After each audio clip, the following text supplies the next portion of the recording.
Kia ora. Welcome back to the What a Load of Kaloni podcast. We're in episode 3 now of season 2, The Conspiracy Files. This whole season is dedicated to the themes of conspiracy theories, misinformation, and disinformation. I talk about those three things, but they are separate. We might actually use them interchangeably, but when I'm talking about conspiracy theories in general, I'm talking about the ones that might be true as well as not true, and not all conspiracy theories are not true, are a load of rubbish. There are genuinely some groups that get together and collude to abuse power. But there's also misinformation and disinformation that get tied up in some of those conspiracy theories. And so when I'm talking about misinformation, I mean the information that people might be passing on quite innocently and with good intentions, but they believe that they're doing the right thing, and they actually believe that what they're passing on is true as well. And then you've got disinformation, which is where people have a real intent to disrupt when they spread that information or when they develop that information and present it as fact.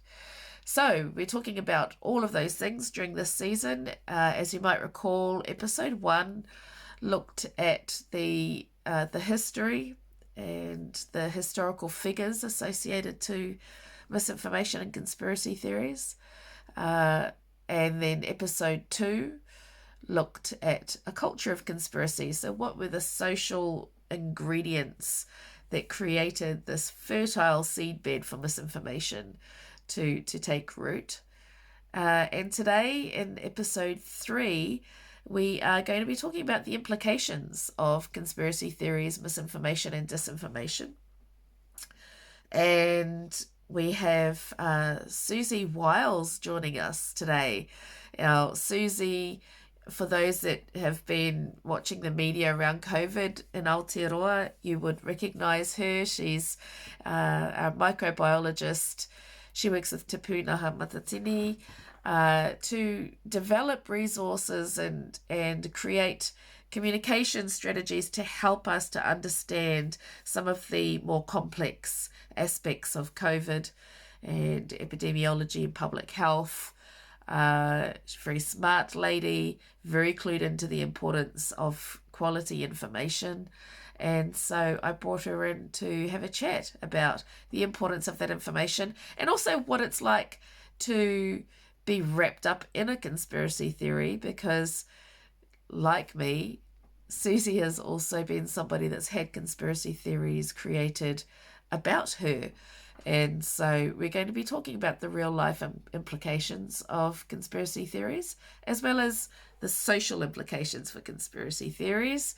So yeah, let's have a look at how that interview went.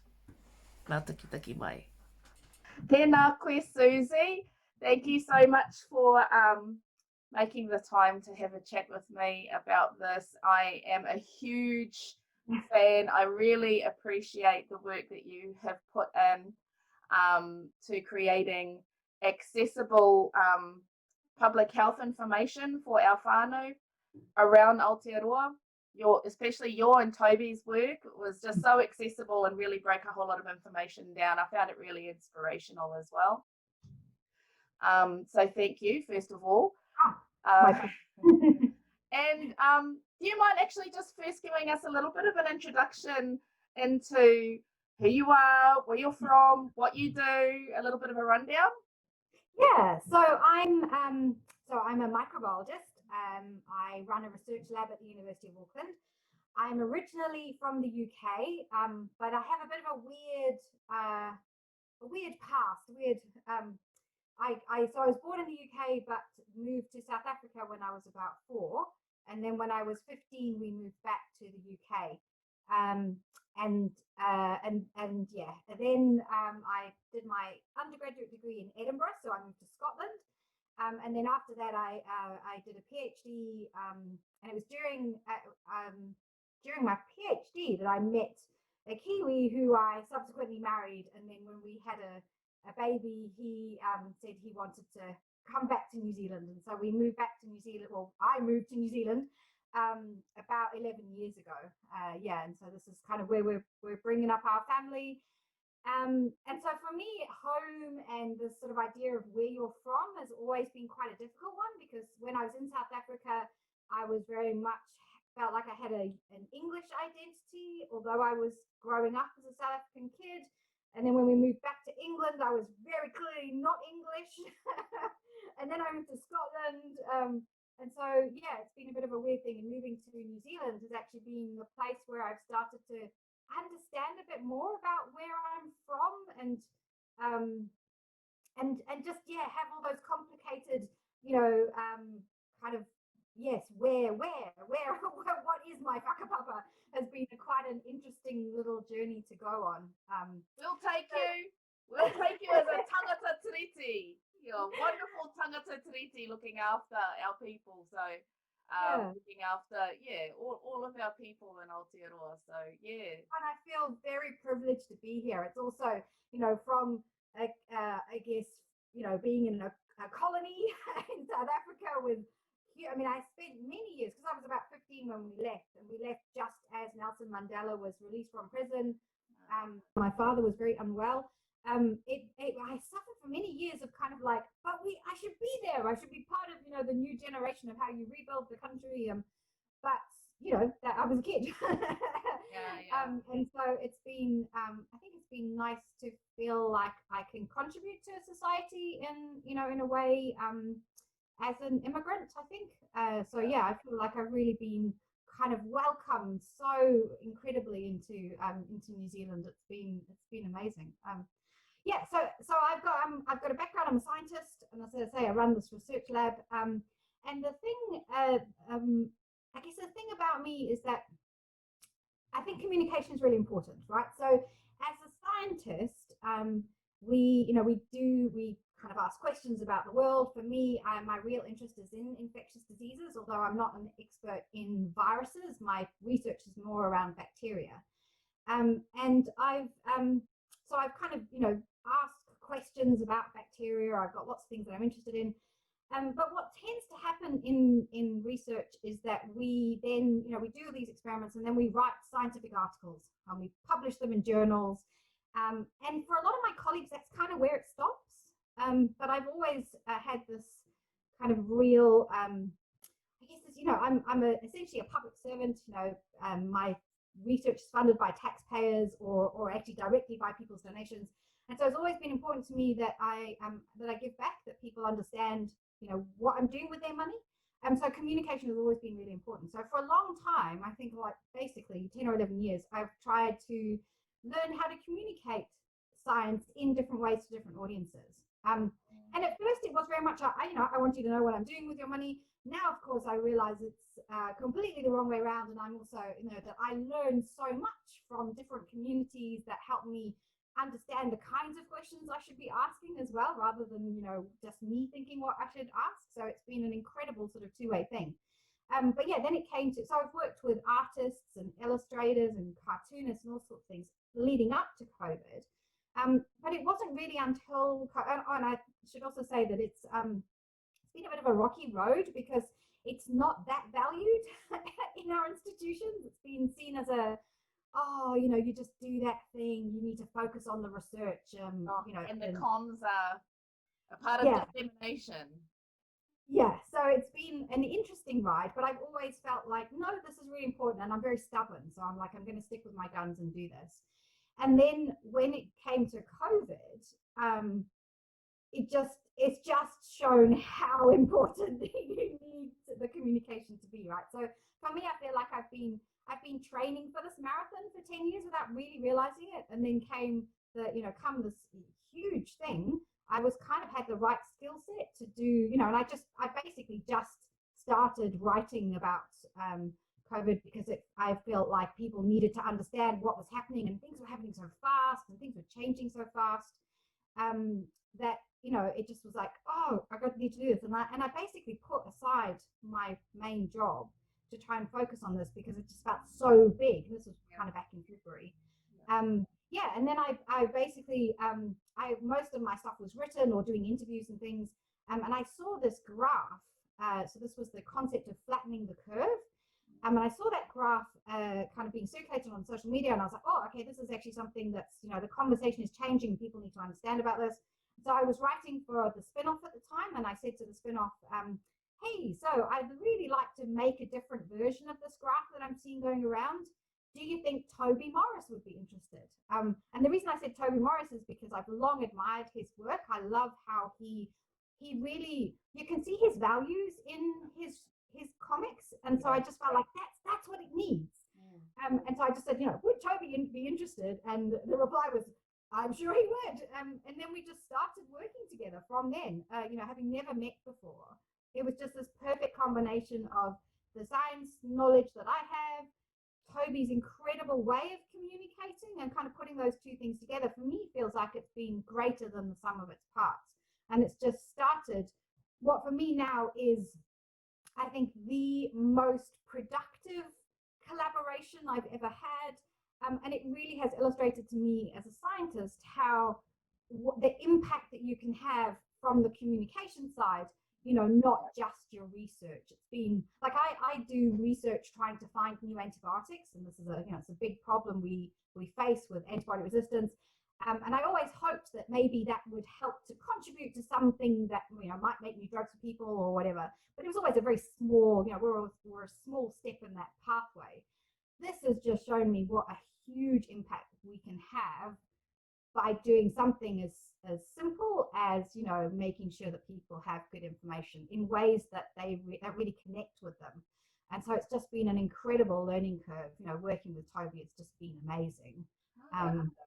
What's interesting? What you're saying is, for Māori, our experience is so often that we are researched on, not researched with, and we are always saying that people are researching on us. They come, they do their thing to us, then they go, and then we never hear from them again. And we're always saying that. We're always saying, comms, talk with us, work it out with us. How, develop your research question with us, and then, give us the information in a way that's meaningful. Like, you've traveled here to extract the information from us, travel here to explain the outcomes to us. Don't just send us a pamphlet in the post, and make sure that it's in ways that are relevant and meaningful to us, and if possible, keep the relationship going with us. And I think in part, the way in which governments and politics inform research agendas and define research timeframes inhibits the ability to have really good relationships. But even aside from that, we're always harping on about comms. We're always saying, talk with us, establish relationships, work it out with us, not just on us. And so what you're saying, for me, just, that resonates for me as a Māori researcher, because that's what we've always said needs to happen as well. That, like, sorry, carry on. I was going to say, the big thing, the big problem we have, and I really worry this is going to get worse through COVID too, is that the research system we have really incentivizes not making those connections, right? We're full of people who have all these bright ideas, that get all that funding and that run this very academic path. And what I really am concerned about, especially at the moment with what's happening with at Waikato, is that it needs a complete change in the people who are there, right? That the system is keeps building the people who are doing science wrong, who are doing research wrong, for everybody, for Indigenous communities, for everyone.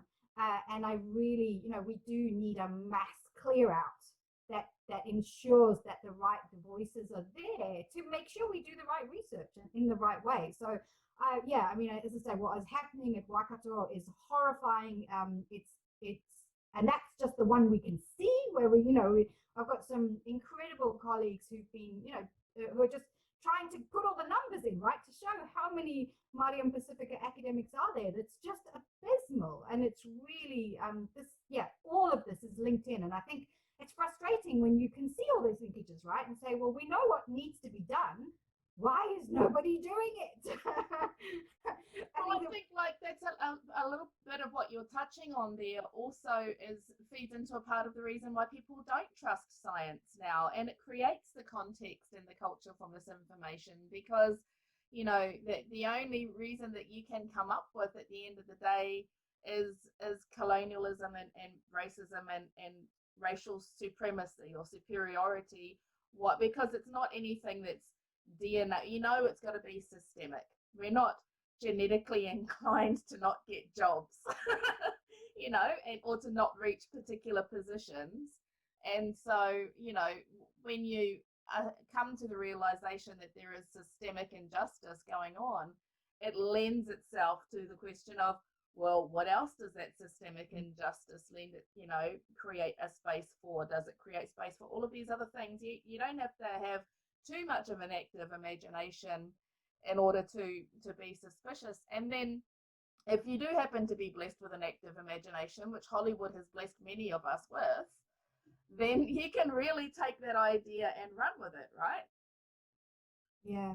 It was very confronting for me, as somebody who I got into infectious diseases because I'm fascinated by the microbes. I was reading the book that really got me into this is called The Fireside Book of Deadly Diseases. So I read this as a teenager. It was about tuberculosis.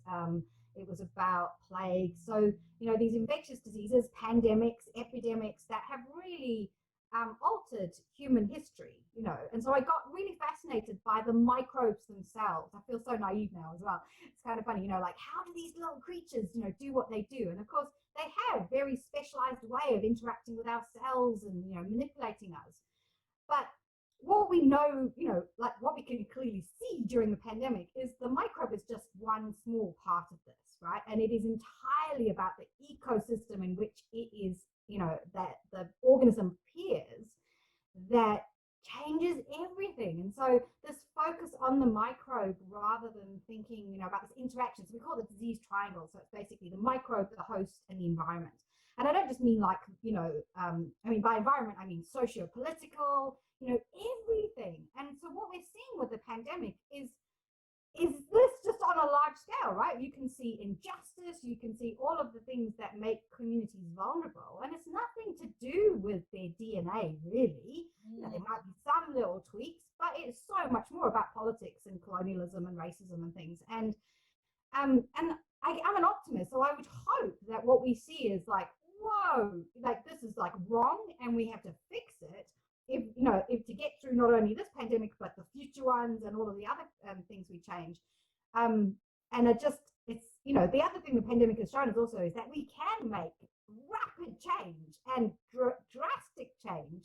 So why would we not? And I think it's a bit disappointing to sort of go, don't do it half-assed. Let's fix this stuff. It's fixable. But it requires people to, it requires us to make sacrifices in different ways.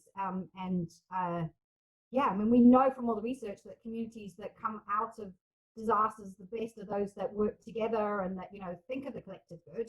And so we need to do that on a country scale, and we need to do it on a global scale. But, we can start right here in Aotearoa, right? But sectorally as well, eh? And so, within the sector, we need to, and this is exactly what has come to a head at Waikato is just the injustice within the sector, within the critic and conscience of society. And we can see that issues like racism and colonialism are ubiquitous, particularly 2020 has highlighted how it's ubiquitous across our society. So what does that mean for the critic and conscience of society then to, and their role in it and their responsibilities and responsiveness when racism is called out within the critic and conscience of society? How do we expect them, and what are the standards that they hold up for themselves, which we would certainly hold for the rest of society? What are the standards that they would hold for themselves to respond to that? And so, and the commercialization and commodification of science. I remember when I was working in research centres a few years ago, just watching, like, I happened to be in a research centre at a change of government when we switched over to national, and I saw the head of the research centre just go, oh well, out with the old research agenda. We need to figure out what what this new government is going to want us to research, and then reframe our agenda around that. And that's how we'll get our funding, and that's how we'll keep a job. And I was like, that's No. so. And then that goes into Treasury, and then Treasury, figure out their budget.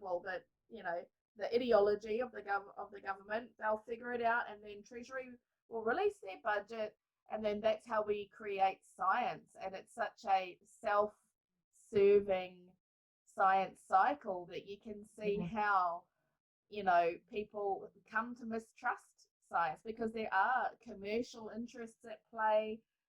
You can get science for sale.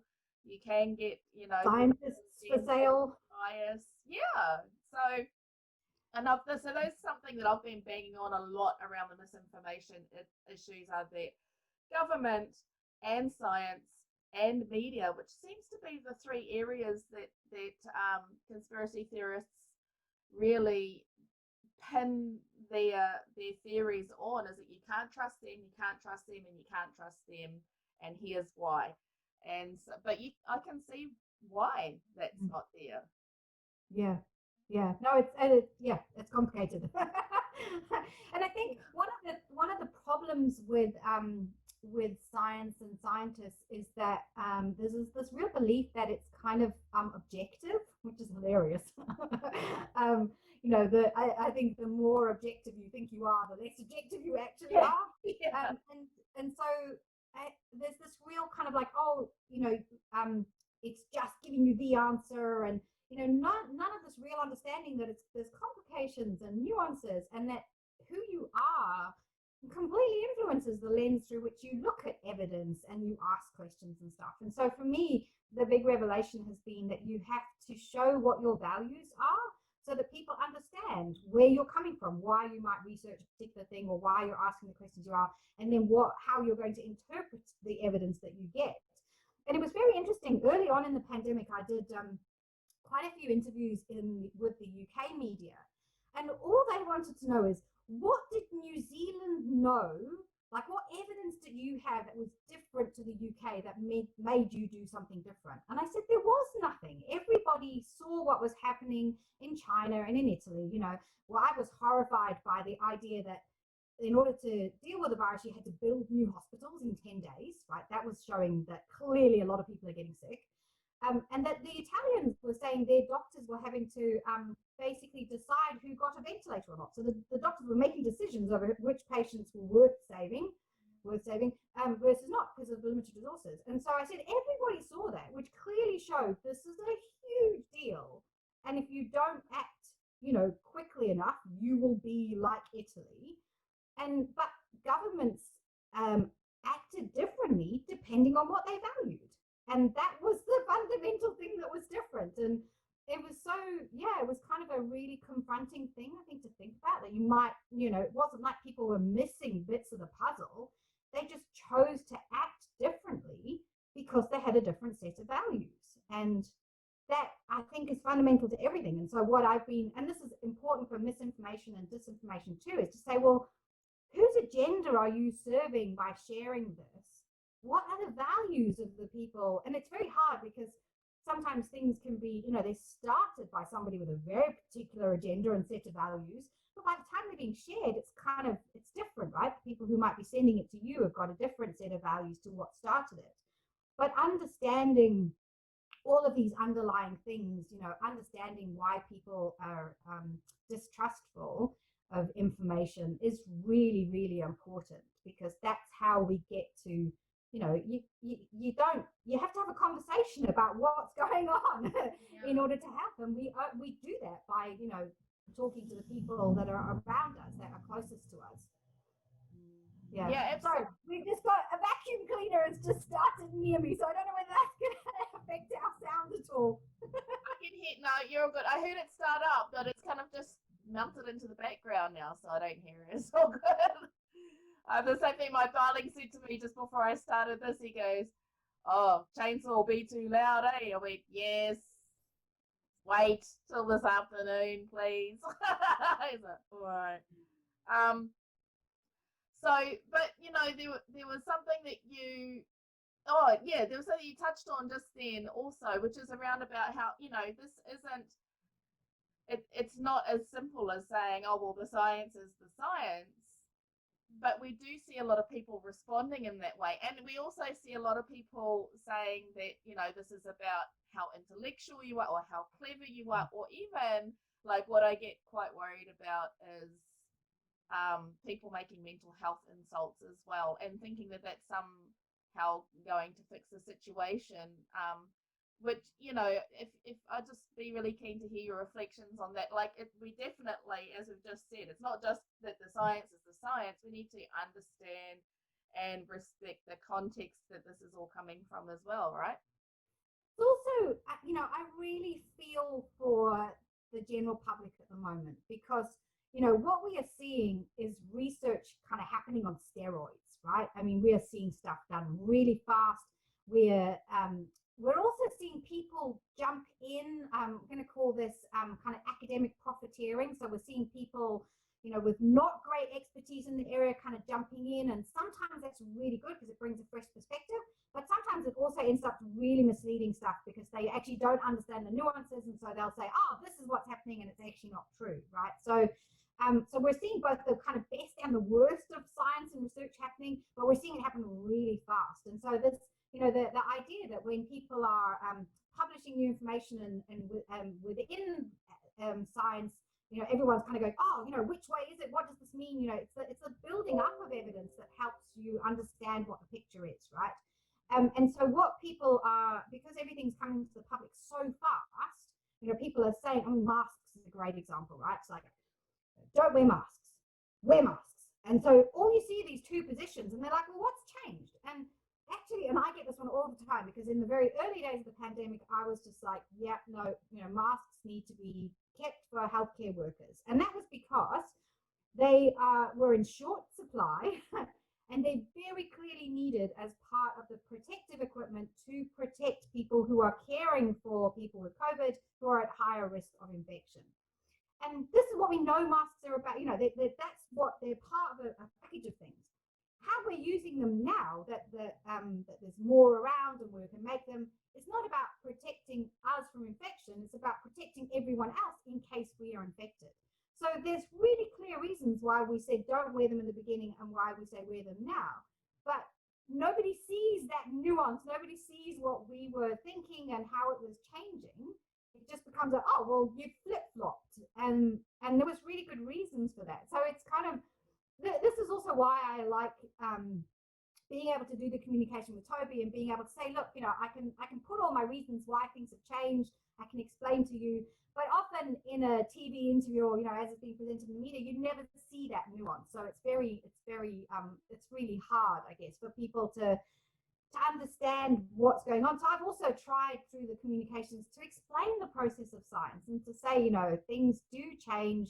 And the point about a scientist is that as the evidence changes, you're supposed to change with it. Yes. And the thing that has been really, really hard to accept as a scientist has been those experts who won't change their position, who just find and cherry pick evidence to keep their position. And we're seeing a lot of them, and it's heartbreaking because then you also get this, but that expert says so-and-so and you say that, and it's like, I can't, all I can tell you is why I've changed my mind, what the evidence is telling me. I can tell you about my values and why and how I'm evaluating that evidence.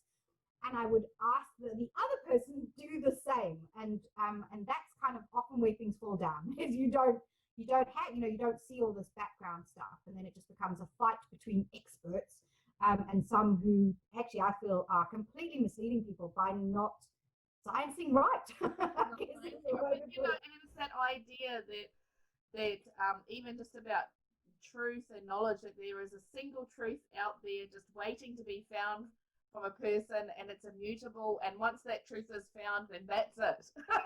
Yeah. Not that science is this ever-evolving process and journey towards a truth that's right in that time, and that and that it moves with time as well. And so and if we also get back to this disease triangle, right? things that work because the environment is so important. There are things that might work in some countries that just won't work in others because of all sorts of things, whether that's socio-political, all sorts of stuff. So this is really hard. And I think it's the thing that people do need to understand as a background for knowing why things are changing and what's going on. But you're absolutely right. Also this, and this is something that, Western science has been really bad at, is this idea that you're seeking the truth and you only have one way to find it, rather than actually, there are lots of different ways and lots of different ways of interpreting things. And you absolutely have to understand context and where you are to understand that. And it feels like it's something that really needs to be taught. Not just from school, but as scientists are coming in, they really need to understand the models and methods in which they're learning are very much with a colonial lens, and that doesn't mean that they're right.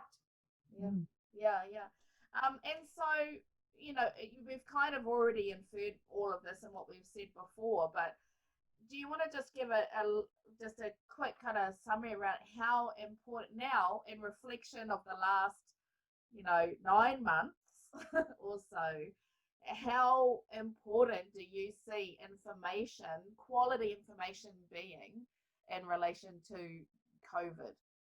It's absolutely crucial. And what we have to accept as people who are out there trying to help deliver information is that you might not be the right person for that. And you might not be putting the information in a way that is appropriate for your audience. So I think understanding that,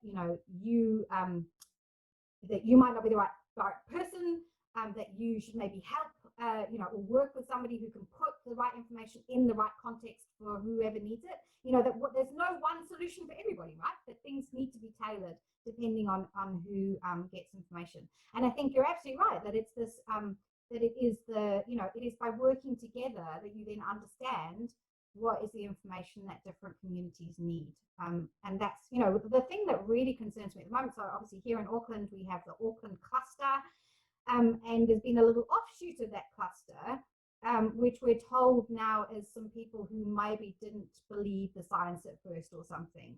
And so, we've had people say, like jail them, and we've had other people get really angry. And it's like, well, let's stop throwing stones at each other, and let's figure out what is it that was behind them not understanding or believing.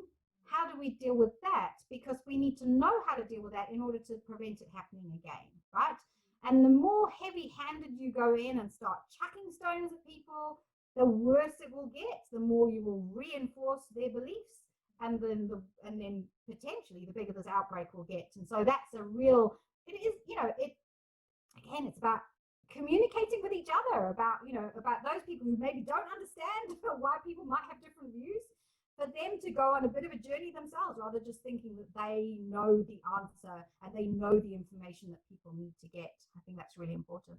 And then I think on both sides of it, though, I've been saying to a lot of my own whānau, and it's something that I say to myself too, which is keep your calm. Don't go off. But, and be understanding and understand where they're coming from. But by the same token, it can be really hard when you believe that your own whānau or community are at threat from people who don't want to take it seriously. And so the emotion, it's just such an emotionally charged space when you believe, especially if you have, for your kaumātua, for your elders, or if you are immunocompromised, or you have children who are immunocompromised, or people that you care for who you believe they are placing at risk, then I can see why people are so frustrated that they turn to this other space. But I just try to think about it in the space of, let's just be more practical. And I had a whānau member call me and say, and another one messaged me and say, I was down the rabbit hole, Cuzzy, and but I'm grateful for some of the stuff that you've said around asking people to just understand us and where we're coming from, and it is making me think twice now about a lot of that stuff. But they both said to me, but when people just insulted me and said that it was because I was dumb, it just made me dig my heels in, because I felt attacked. I didn't feel like I was learning anything. I just felt attacked. Well, and it's wrong, because we actually know, there's huge amounts of research done on the fact that social media platforms are designed to weaponize information to make sure that it shares that well.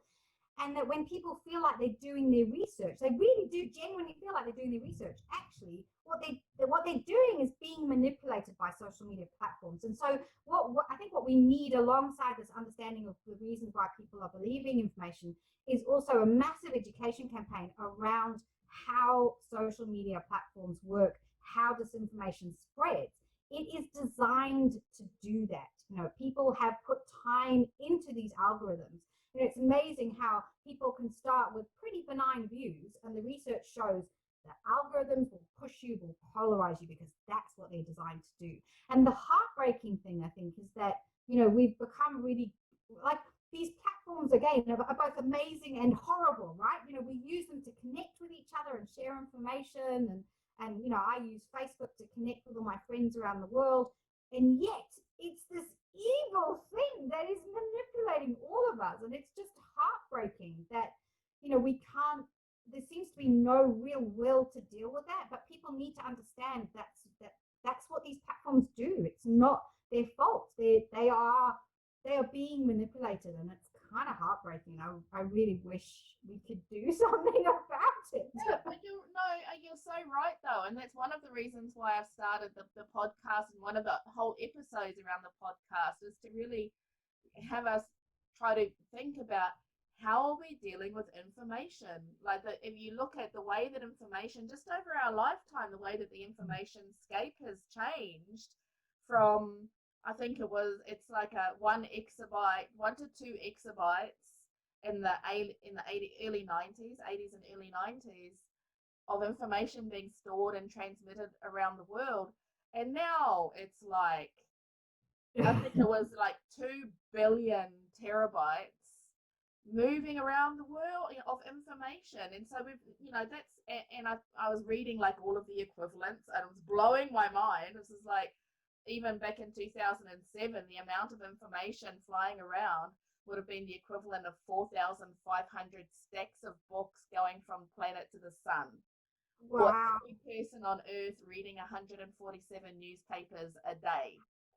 Wow. And so that, when you compare that to, when I was younger, information was, you got it from a library, you read it in a book, you saw it on television, and there was public health broadcasts, and we had 3 channel 2. Well, we had 2, and then it was 3 channels, and now it's but also there was some public ownership over the channels and media at that time as well, and there was a level, I guess, of accountability.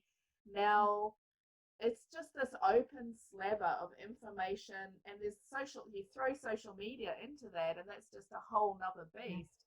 But there's just information coming at us from all angles, and we haven't adapted to that. It's been a massive change, different beast that we're dealing with. So just some of those core questions around, how do we process information? How do we deal with it? And how do we prepare our children for an information scape that is nothing like what we grew up with as well? Yeah. And I think the thing that's hardest is to know that people are creating false stuff. And, it's not like, you can make whole movies, right, that have incredible production values. There are all these people interviewed with PhDs. And so it's like, well, that looks legitimate. And yet it's not. And in full irony, as somebody who creates content and has a PhD, why would you trust me versus somebody else? This is such a hard question to answer, which is why I kind of come back to, well, you need to see people's values, right? And do you connect with those values or do you not? What is the ulterior motive? One of the things I will state quite categorically is that I've not been, for me, I see the communication as part of my job, right? So I am paid as a as a lecturer at the university, I have a sort of a part of my contract is research, part is teaching, and part is service. I would kind of consider this service. I'm not paid to do this by anybody else, but if I was, I would, you need to disclose this stuff too, right? Saying these are my sources of income.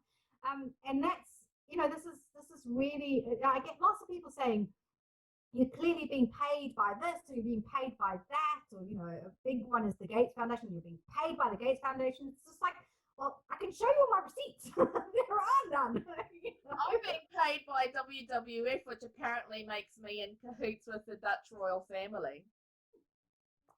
It just becomes this very kind of, for some people, you just, I've tried to be really honest, so we can talk about the conspiracy theory that I'm involved in, but, people keep saying, you're paid by so-and-so, what's the story about this number? Well, I'm very open about it. I've written about it many times. I'm happy to take you through every step. And some people will go, oh, thanks. I've read some stuff and now you've answered that. And other people are just like, well, you're clearly lying. And it's like, there isn't really anything I can do about that. That's right. I mean, at the end, there's only so much you can do as well. And I think that's a part, the same when we're talking with whānau who are down the rabbit holes. There's only so far you can go down the conversation before they just say, well, that's all a lie and I know the truth and you don't. And at that point, you're kind of like, well, all right, well, then let's just draw the line there and we'll try to maybe pick it up a little bit later or talk about stuff we do agree on. Yeah. But when it gets to the point where people are just saying, yeah, but you're lying. I mean, I've tried to explain to people a lot as well. I'm not paid by WWF. In fact, I'm not paid by anybody in relation to that Okubara work.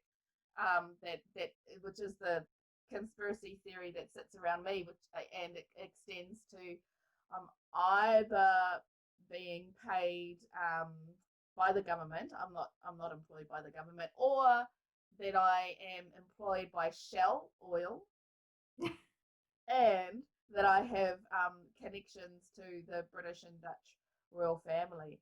It's quite glamorous conspiracy theories. I'm like, wow, at least we went high. So, but anyway, I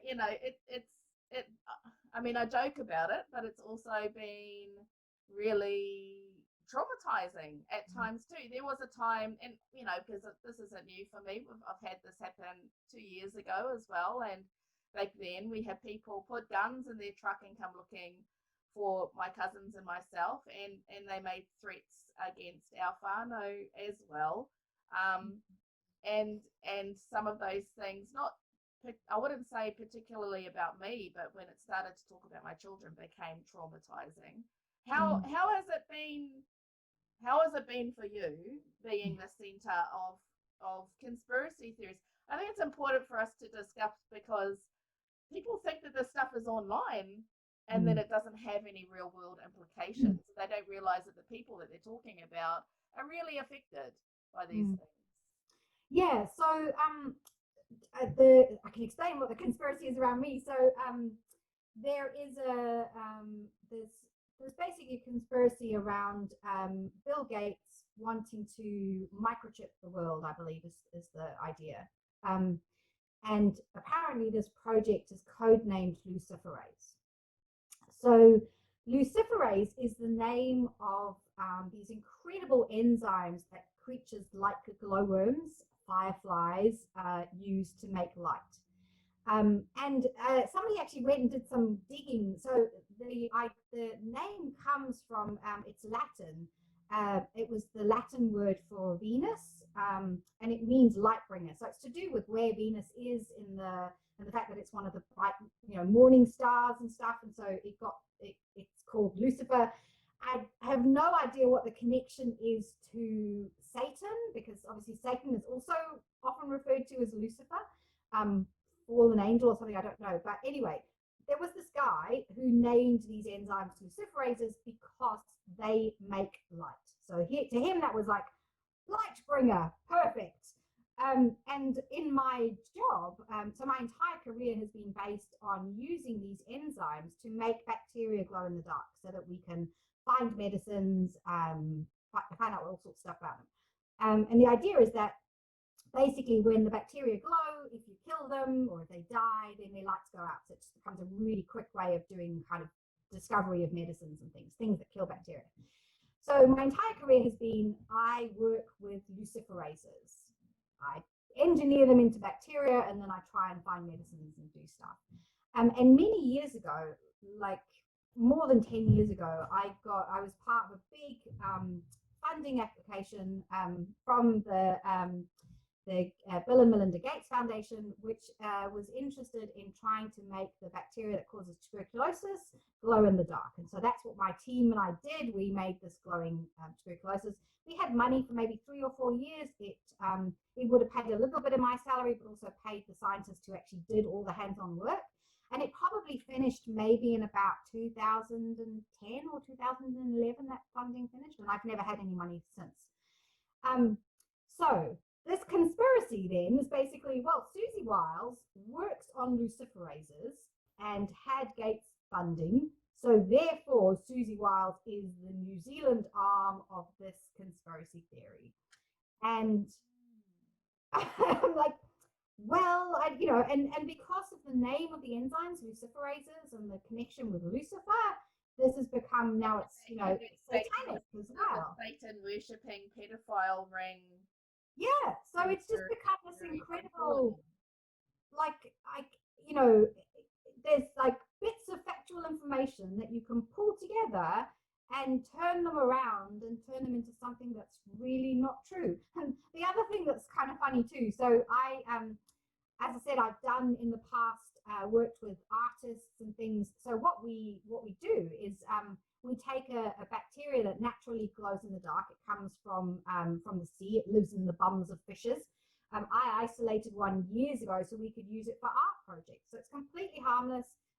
We get artists and school kids, anybody, frankly, who wants to play with it. So the idea is that you get a Petri dish, which has got the jelly that bacteria grow on, and we give them a little solution of this bacteria.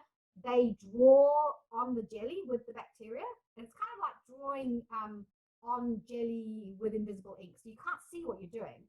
But overnight, the bacteria grow and then they glow. And so the next day, you get these incredible glowing artworks. And so we've done exhibitions. I've gone into schools. Oh, I'm doing that for our kura. I will make that happen. I will come. We will do that because it is so much fun. We will do a thing. We will make an art exhibition. It's so much fun. Anyway, so what we also do is post pictures of all the artworks online. And so people have found these pictures that children or the people that that have come to our displays have done. Things like poop emojis and butterflies and Hello Kitties and, all sorts of just little designs on these little Petri dishes. And they've basically taken them as being satanic symbols. And so again, this thing that I do so that people can connect with science, can understand a little bit more about bacteria, makes this really cool thing that we put up on the internet to show, pictures, has become another part of this art. You're clearly satanic because of all these satanic symbols. And I'm like, it's a butterfly. It's not a satanic symbol. And I didn't even paint it. It was painted by some 10-year-old. Anyway, so yeah, what it is they just, do, right? They take these things that are they take the kernel of truth. And that's a little bit of what makes it so hard. I mean, there are pedophile rings. There is child trafficking going on. We should be taking that seriously. Science is commercialized, and so they take those little kernels of truth, and then they extend it out. So yeah, there are child trafficking and pedophile rings, definitely.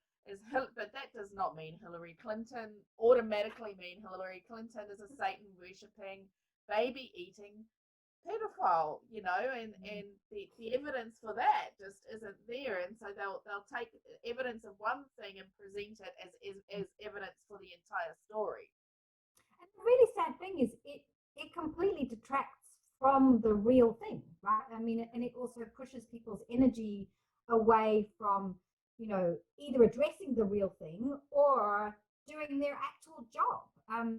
This has been, I'm trying to develop a thick skin, but it is hard when people are attacking you and saying, you satanic witch. And it's like, well, gosh, I'm just here trying to get people excited about microbes or to understand what's going on.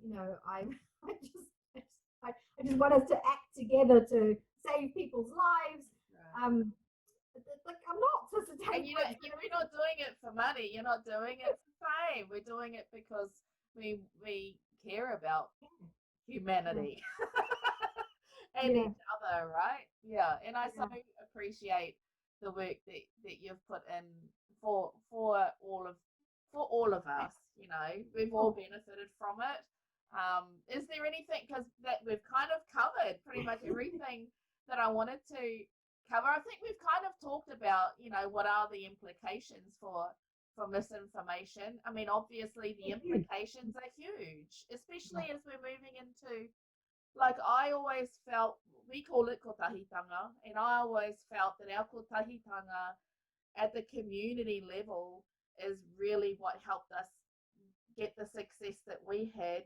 We ran some checkpoints, but even the kotahitanga was behind the checkpoints as well. We couldn't have run them if we didn't have the support of our local community. We don't have the support unless people are on the same page, right? yeah. And I think what people have to realize is we are in this for the long run. Like even if we just think a year ahead, we know this is a tricky virus. We can have really great procedures in place, but things can slip through, and so we mustn't give up. And we need to do whatever we all need to play our part in order to make sure that we save lives. This is going to become more and more important as time goes on because it's getting worse and worse in many other countries. And what we need to remember is that we are being actively, there are people in our communities, people in positions of great influence who are actively trying to basically break up that unity for their own purposes. And we just need to be really mindful. This is going to get worse, right? We can't just say, oh, okay, well, we'll give up then and let it come, because that will be devastating for many of our communities. And it's going to be very sad if it takes deaths within a community for people to see that. We want to avoid all that, we want to learn from what's happening overseas and protect, and have a lifestyle here that might be very different from what others are experiencing overseas. And the risk would be in that instance that it's not just one or two deaths. The risk would be that, by the time those one or two deaths happen, it's well established in your community and you're going to actually have many. And that's the risk that you run if you wait until the deaths to start happening before you take it seriously, right? Yeah, because we know that the deaths lag by many weeks. And so if you're starting to get deaths, it's already pretty big. Not that we could ever not turn it around, but the more we work against each other, the harder it becomes. Yeah, absolutely. Oh, look, I think that is the perfect point to wrap it up on. The more that we work against each other, the harder it becomes, and that's the power of kotahitanga, of working together on this. Look, thank you so much, Siouxsie, for your time and for everything that you're doing for our people. And I'm so going to take you up on that project for our kura. I just can see that our kids would love it. I know my kids would love it. I'd love it. I'm going on that day. Awesome. No, a genuine offer. I'd love to come. It would be great. Fantastic. All right, then. We'll catch you up soon. Thank you. Okay. Bye. Bye.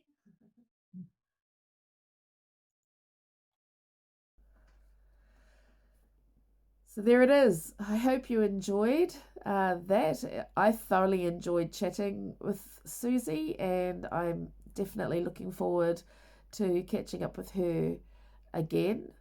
And we have a few more people to interview. In the next episode, we're going to be chatting with Jess Berenson Shaw, and we're going to be talking about the Aotearoa context. So how did this stuff come into Aotearoa, and why do we pick it up? And also, how do you talk with whānau who might be down the rabbit hole? So Jess has written a book about misinformation and disinformation, and also how do we communicate with each other around these issues. We're going to start moving into that space of talking about the solutions. So I hope you can join us for the next episode on the What a Load of Kaloni podcast, Conspiracy Files, Season 2. Hei kona!